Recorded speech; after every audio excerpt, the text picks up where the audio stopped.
Саламатсыздарбы, урматтуу Талант ТВ каналынын катталуучулары, бүгүнкү чыгарылышта Ак шола киносун сиздерге сунуштайбыз.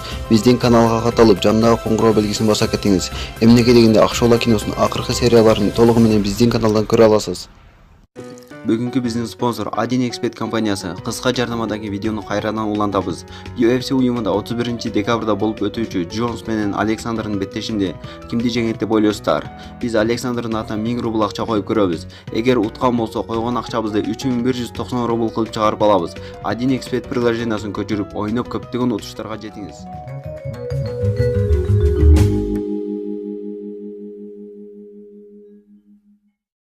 Чыныгы жашоодон алынган тасма.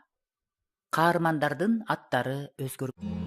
Же бир укмуштуудай билимге ээ болсоң, байлыгыңдын баарын ар кимге чачып, анан бирөө үчүн өзүңдү отко таштап, өлүмгө да даярмын деп, бирок сүйүң жок болсо, анда сен каңгыраган эле жессиң.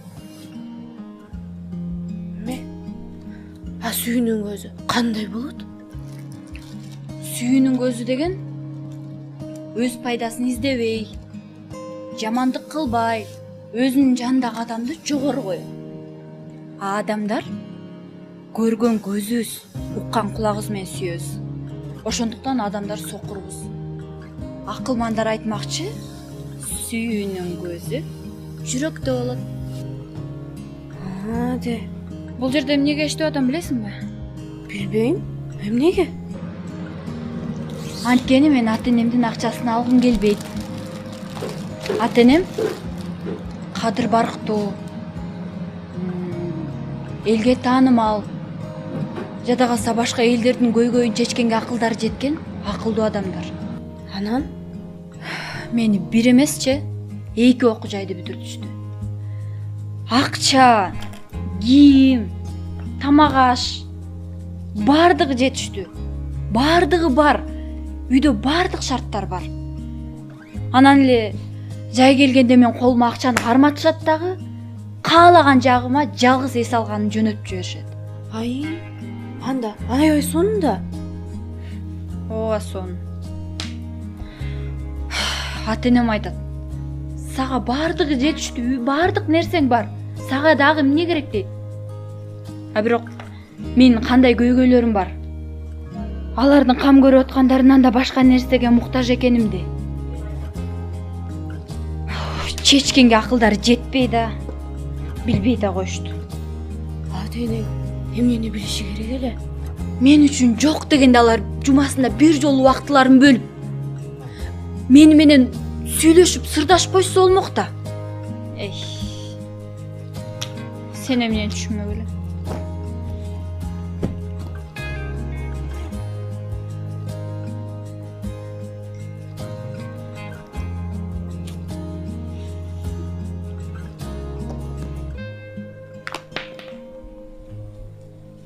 Зарипа, мен кечирип койчу. Катты түйө болмок окшойм. Сонун көйнөк э? Сонун көйнөк. Могул жактары сонун тиги.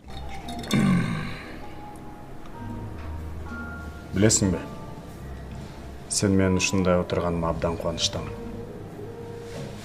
Сен татынакай кыз экениңди телефондон үнүңдү укканда эле билгем. Сенин ар бир кыймылың, көздөрүң мени элжиретип баратат.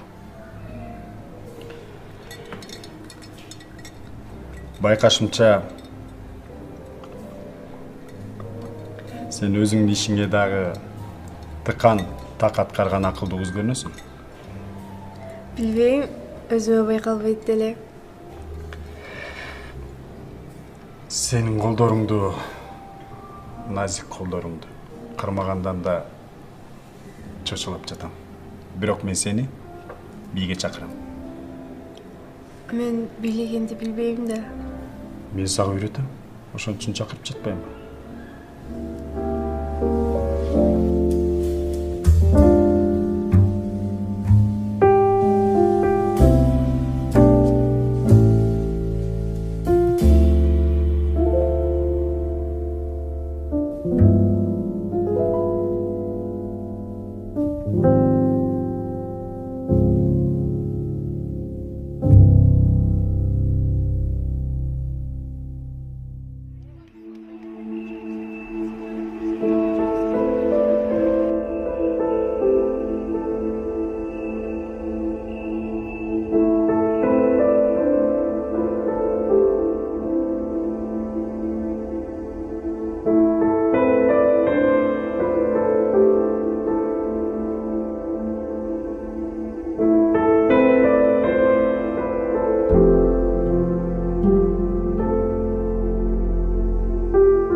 бул жер жактыбы?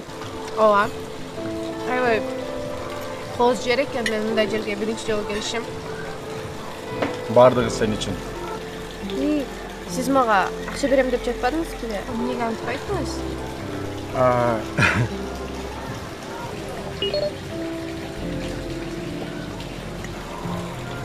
Жөн эле. Сендей акбудай болгон кызга өзүмдүн тунук сезимимдин белгиси катары тартууласам болобу? Билесизби? Мага сиздин акчаңызга караганда айтып жаткан ар бир сөзүңүз акчадан да кымбат турат. Анда сен үчүн?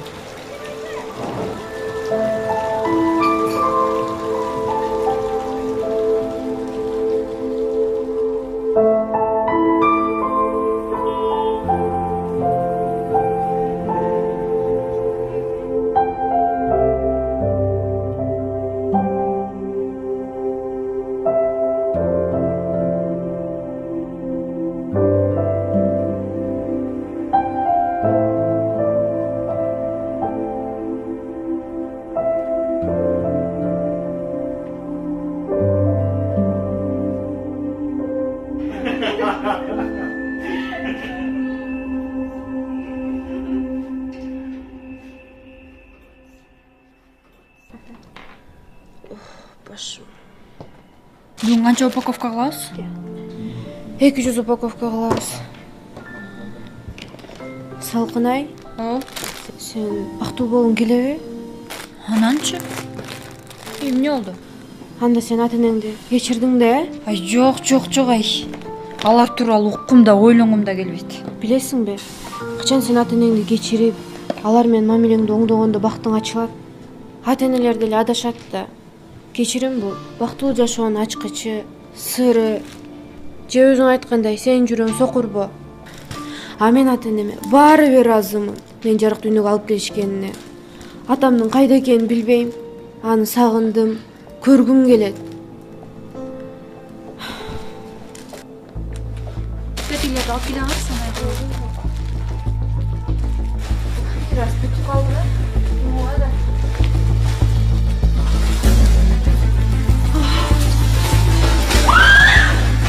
Зарипа! Эй, Зарипа! Зарипа, не oldu sana? Zarip'a değil! Ay gece adamla! Ay gece! Zarip'a! Gözünü ne yapıyorsun? Aç koy Zarip'a! Aç Zarip'a! Ay teyzemden su at gel! Ay Zarip'a!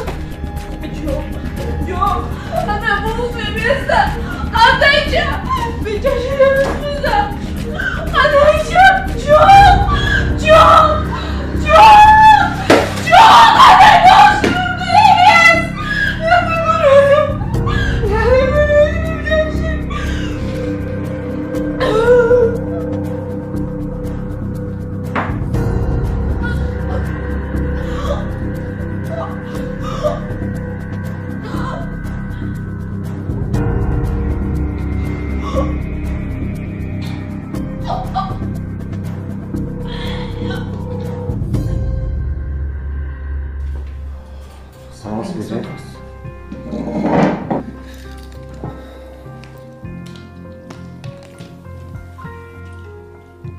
Бул кыздын кимиси болосуз? Бир тууган байкеси бар. Байкесизби? Ооба.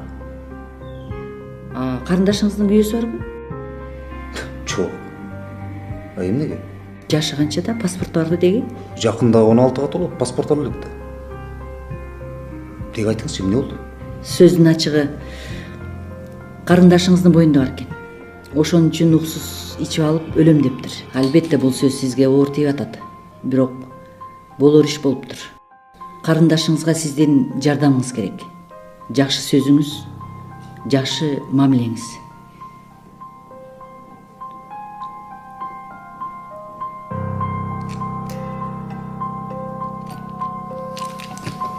Рахмат.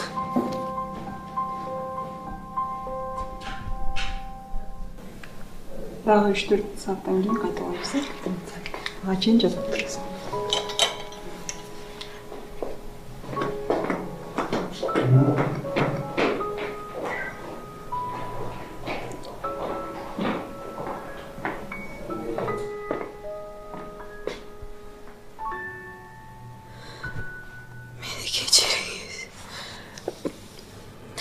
Meni kechiriңиz. Болду, Зарипа, болду. Meni сүйгөн көңүл бурган адамды таптым окшой деп ойлогом. Бирок мени алдап кетти. Сен Сабыржан, сен мындай жаңылбайсың. Болду, Ира, мен сени жакшы көрөм. Зарипа. Жашам. Сен күчтүү кызсың, болду. Болду, Зарипа, ыйлама. Болду, баары жакшы болот, ыйлама.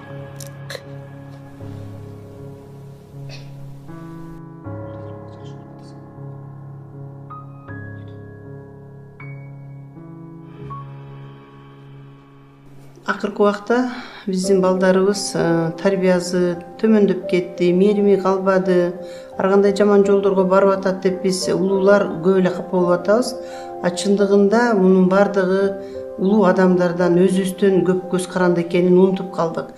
Себеби дегенде эгерде алып көрсөк, могу тышта калган балдарды, ата энеси жок чоңойгон, же болбосо ата энеси эрте күндө каза болуп калып, жетим калып, ар кандай үйлөрдө чоңойгон балдарды алып көрсөк, аларга эмне жетпейт? Аларга ата эненин жылуулугу, мээрими, алардын жолго салган тарбиясы жетишпейт экен. Андай балдарды кийин бир башка бир үй бүлөгө барса, же бир жакшынакай коомго аралашса дагы, аларды тойдуруп, курсагын карап, кийимин кийгизе алабыз, бирок аларды тарбиялагандан, аларга мээрим төккөндөн өтө эле кечигип калганыбыз сезилип атат да. Андай балдар кийинки убакта өзүнчө өз алдынча бир оокат кылып кеткенге өтө эле кыйналып калышат экен. Эгерде кыз төрөлүп, энеси өлүп калып, бир туугандар алып кетсе, баягы эненин жылуулугу жок, баары бир сүйүүгө тойбогондугу көрүнүп турат. Кийинки турмушка курганда ал ошол өзүнүн ичине тойбогон нерсе, чөйчөккө толбогон нерсени кимге төгүп бере алат? Ал ошол жерге барганда өзүнүн баркын билбестен, өзүнүн кандайдыр бир дайыма мындай киши менен кенен отуруп сүйлөшкөндөн алыстап, алар көбүнчөктү стресске, депрессияга абдан жакын балдар болуп чоңуйшат экен да. Биз айтабыз, мектеп жооп бериш керек, коом жооп бериш керек, ден соолугу начар болсо врачтар жооп бериш керек деп. Чын-чынына келгенде мунун баардыгы ата эненин үйүнөн, баланын төрөлгөн күнүнөн баштап, улуу инсандар, ата энелер, баягы мен иш менен занят болуп отурам деп даже тирүү ата энеси туруп дагы кээ бир балдар башкача тарбия алып калып атат. Себеби дегенде биринчи биз аларга тамак бермей, курсагын тойгузмай деп эле эң негизги биздин энелик милдетибиз болгон тарбия берүү, мээрим берүү милдетибизди унутуп баратабыз да. Урматтуу ата энелер, силерге кайрыларым как эне катары, как үй бүлөлүк психолог катары балдарыбыздын тарбиясына, балдарыбыздын бактысына, келечегине, алардын ден соолугуна биз бирөөлөрдү милдеттүү дебестен биз өзүбүз кам көргөнгө аракет кылышыбыз керек. Ар бир үй бүлө, ар бир ата эне эгерде балаң бактылуу болуп, келечекте жакшынакай, тарбиялуу, билимдүү, ыймандуу бала болуп чоңойсо, ал сенин гана бактың, ата эненин гана бактысы. Алар кылган бүт жакшылыгы биз үчүн гана арналарын билишибиз керек. Ата энелер да, балдарыбыз да сүйүүгө, мээримге, бирөөнүн көңүл бөлүүсүнө муктажбыз. Бирок тилекке каршы өз убагында, керектүү учурда бири-бирибизге сүйүү бере албаганыбызда, башка жактан сүйүү, жакшы мамиле издеп, адашууларга, жагымсыз окуяларга туш болобуз. Бирок жеткилең, ченемсиз, ыйык сүйүү жараткан Кудайда. Ал гана сени чыныгы, таза сүйүүгө толтура алат. Ошондо сен да башкаларга чыныгы, жамандыкты ойлобогон, эсептешпеген таза сүйүүнү бере аласың. Ошон үчүн эң биринчи Кудай сени сүйө турганын бил.